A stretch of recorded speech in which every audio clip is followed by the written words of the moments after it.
Hello yes welcome to our channel. So ఇప్పటి వరకు మనం చాలా హెల్త్ వీడియోస్ చేసే ఉన్నాం కదా.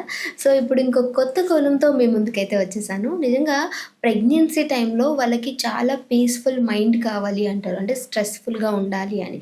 సో గర్భంలోంచి శిశువుకి మంచి మాటలు నేర్పించుకుంటూ వస్తే వాళ్ళు పుట్టిన తర్వాత కూడా పెరిగే విధానం కూడా డిఫరెంట్ ఉంటుంది అంటూ ఉంటారు. సో మన పురాణంలో కూడా చాలానే విని ఉంటాము కదా. సో ఈరోజు ఈ విషయాలన్నీ మనతో షేర్ చేసుకోవడానికి మైండ్ఫుల్ ప్రెగ్నెన్సీ కోచ్ అనురాగ గారు ఉన్నారు, మాట్లాడేద్దాం.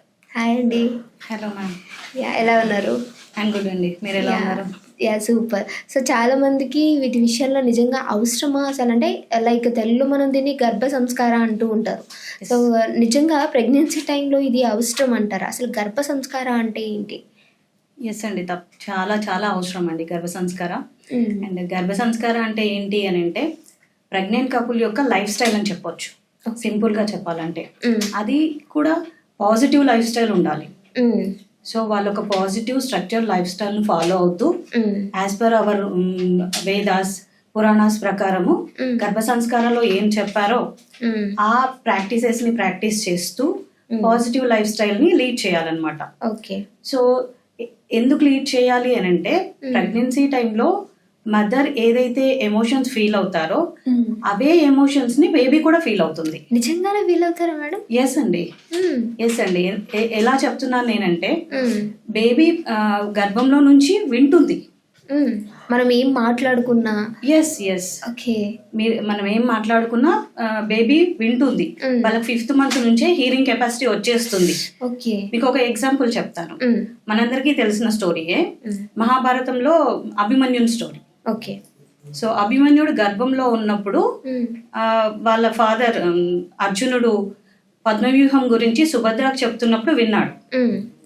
ఆ తర్వాత అభిమన్యుడు పుట్టాక ఏనాడు ఆ పద్మవ్యూహం అనే పదం వినలేదట అని నేర్చుకోలేదట. అతనికి 16-17 years ఆ టైంలో కురుక్షేత్రాలో పద్మవ్యూహం పన్నినప్పుడు నేను పద్మవ్యూహాన్ని ఛేదిస్తానని చెప్పేసి వెళ్ళి పద్మవ్యూహాన్ని ఛేదించాడు. ఓకే. అంటే గర్భస్థ శిశువు వింటుంది, నేర్చుకుంటుంది, గుర్తుంచుకుంటుంది అండ్ పుట్టాక ఇంప్లిమెంట్ చేస్తుంది. ఓకే. సో అంటే అందుకనే మనము అంటే ప్రెగ్నెన్సీ టైంలో ఏదైనా సరే మంచి మాట్లాడాలి అంటూ ఉంటారు. ఎస్.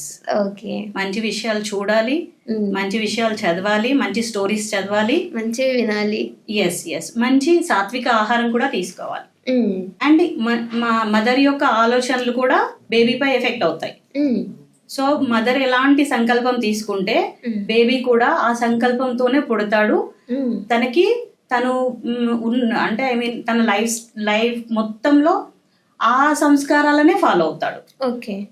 సో మనం ఏదైతే అనుకున్నామో 5th month వచ్చిన దగ్గర నుంచి ఇంప్లిమెంటేషన్ అవుతుందా, లేదు అంటే అసలు స్టార్టింగ్ నుంచే వాళ్ళు ఇంప్లిమెంట్ చేసుకుంటారు లోపల బేబీ? వినడము 5th month నుంచే అండి. బట్ ఎప్పుడైతే కన్సెప్షన్ అవుతుందో దానికన్నా ముందు నుంచే మన ఆ ప్రెగ్నెంట్ కపుల్ యొక్క ఆలోచనలను బట్టే ఆ బేబీస్ అనేది డెవలప్ అవడం జరుగుతుంది. అంటే వాళ్ళకి బ్రెయిన్ డెవలప్మెంట్ అవుతుంది కదండి. బ్రెయిన్ లో ఈ మదర్ ఫాదర్ చేసేటివన్నీ ఇంప్రింట్ అయిపోతాయి అన్నమాట. ఓకే. సో ఈ గర్భ సంస్కారం అనేది ఎప్పుడు స్టార్ట్ చేయాలంటే ప్రెగ్నెన్సీ వాళ్ళు కన్సీవ్ అవ్వక ముందు నుంచే స్టార్ట్ చేయాలి. అంటే లైక్ వాళ్ళు ప్లానింగ్ టైంలో. ఎస్ ప్లానింగ్ టైం నుంచే స్టార్ట్ చేయాలి. ఆ తర్వాత ఒకవేళ వీలు కాలేదనుకోండి ప్రెగ్నెన్సీ వచ్చాక కూడా స్టార్ట్ చేయొచ్చు. లేదా వాళ్ళకి ఏ టైంలో గర్భ సంస్కారం గురించి తెలుస్తుందో ఆ టైం నుంచి స్టార్ట్ చేయొచ్చు. ఓకే. ఫర్ ఎగ్జాంపుల్ ఏ విధంగా స్టార్ట్ చేయొచ్చు అంటారు? సో మేము నా క్లాసెస్లో ఏం తీసుకుంటానంటే నా క్లాసెస్లో నేను మైండ్ఫుల్నెస్ యాక్టివిటీస్ చేయిస్తానండి. For example breathing exercises, pranayama, meditation, visualisation, ఇంకా డిఫరెంట్ యాక్టివిటీస్ మేము చేపిస్తాం. అలాగే బ్రెయిన్ డెవలప్మెంట్ యాక్టివిటీస్ చేస్తాం, సెన్సరీ డెవలప్మెంట్ యాక్టివిటీస్ చేయిస్తాము. అండ్ మదర్కి ప్రెగ్నెన్సీ గురించి ప్రాపర్ అవేర్నెస్ ఇస్తాం. సో దాంతో ఏమవుతుంది అంటే డెలివరీకి కానీ ఫ్యూచర్లో పేరెంటింగ్కి కానీ మదర్ కాన్ఫిడెంట్గా ఉంటారనమాట. ఓకే. సో దాంతో ఫ్యూచర్లో వచ్చే పేరెంటింగ్ ఇష్యూస్ నుంచి కూడా ప్రెగ్నెన్సీ నుంచే ప్రిపేర్ అవ్వచ్చు. ఓకే.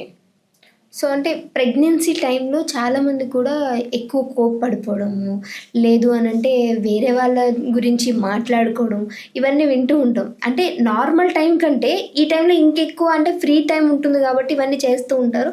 బట్ అసలు ఇలాంటివి చేయకూడదు అంటూ ఉంటారు. ఇవి ఎలా బేబీ పైన ఎఫెక్ట్ చూపిస్తాయి అంటారు? ఎస్ అండి, తప్పకుండా ఈ మదర్ యొక్క ఎన్విరాన్మెంట్ బేబీపై తప్పకుండా ప్రభావం చూపిస్తుంది. ఈవెన్ మదర్ థాట్స్ ఎలాగ ప్రభావం చూపిస్తాయో, మదర్ ఇన్ఫ్లుయెన్స్ లేకుండా కూడా తన చుట్టూ ఉన్న పరిస్థితులు కూడా బేబీపై ఎఫెక్ట్ అవుతాయి. ఎలాగంటే లైక్ ఏ స్పాంజ్ అనమాట. స్పాంజ్ అక్కడ ఎలాంటి వాటర్ ఉన్నా అబ్జర్వ్ చేసేసుకుంటుంది. అది మడ్ వాటర్ అయినా సరే, ప్యూర్ వాటర్ అయినా సరే. సో జస్ట్ లైక్ అంతే అనమాట. బేబీస్ కూడా అంతే. అక్కడ పాజిటివ్ థింగ్స్ ఉన్న పాజిటివ్ ని అబ్జర్వ్ చేసుకుంటారు, నెగిటివ్ ఉంటే నెగిటివ్ ని కూడా అబ్జర్వ్ చేసుకుంటారు. సో మీకు ఒక ఎగ్జాంపుల్ చెప్తాను. సో మన పురాణాల్లో ఉన్న ఒక ఎగ్జాంపుల్ భక్త ప్రహ్లాద. భక్త ప్రహ్లాద స్టోరీ తెలుసు కదండి మీకు? ఎస్, భక్త ప్రహ్లాద హిరణ్యకశిపుడు అనే రాక్షసుని కొడుకు కదా. సో అండ్ అతను మహావిష్ణు యొక్క మహాభక్తుడు. అదెలా జరిగింది అంటే రాక్షసుని కొడుకు మహావిష్ణు భక్తుడు ఎలా అయ్యాడు అని అంటే, భక్త ప్రహ్లాదుని యొక్క తల్లి కాయాదు ప్రెగ్నెంట్ గా ఉన్నప్పుడు నారద మహాముని ఆశ్రమంలో ఉంది. ఆశ్రమం అంటే ఇంకా జనరల్ గా మనకు తెలుసు కదండి, అక్కడ ఎప్పుడు ప్లెజెంట్ గా ఉంటుంది. వేదాలు చదువుతుంటారు, వేద పఠనం అవుతుంటుంది, విద్యార్థులకు వేద పాఠశాల ఉంటుంది, అండ్ ఎప్పుడు యజ్ఞాలు యాగాలు ఏవో ఒకటి అవుతుంటాయి, అండ్ సాత్విక ఆహారం కూడా ఉంటుంది అక్కడ. వీటన్నింటితో పాటు నారద మహాముని ప్రతిరోజు విష్ణు పురాణాన్ని చెప్పేవాడు. సో అది గర్భంలో ఉన్న భక్త ప్రహ్లాదుడు విన్నాడు. ఆ త్రూ అవుట్ ప్రెగ్నెన్సీ ఆ విష్ణు పురాణం వినడం ద్వారా అతను పరమ భక్తుడైపోయాడు విష్ణుమూర్తికి. ఓకే, తల్లి కడుపులో ఉన్నప్పటి నుంచి. ఎస్ అంటే దీన్నే మనం సైంటిఫిక్ ఏమంటామంటే ఎపిజెనెటిక్స్ అంటాం. మదర్ యొక్క ఎన్విరాన్మెంట్ కూడా బేబీని చేంజ్ చేస్తుంది. ఈవెన్ జీన్స్, తిన రాక్షస వంశానికి చెందిన వాడు అయినప్పటికీ మహావిష్ణు పరమ భక్తుడయ్యాడు. సో ఇలా మదర్ యొక్క ఎన్విరాన్మెంట్ బేబీపై ఎఫెక్ట్ అవుతుంది. Okay madam, thank you so much. చాలా మందికి గర్భ సంస్కార గురించి ఐడియా ఉండకపోవచ్చు, సో అందుకని మీతోటి ఒక చిన్న ప్రయత్నం అనేది చేసాం. Thank you so much madam. Thank you అండి.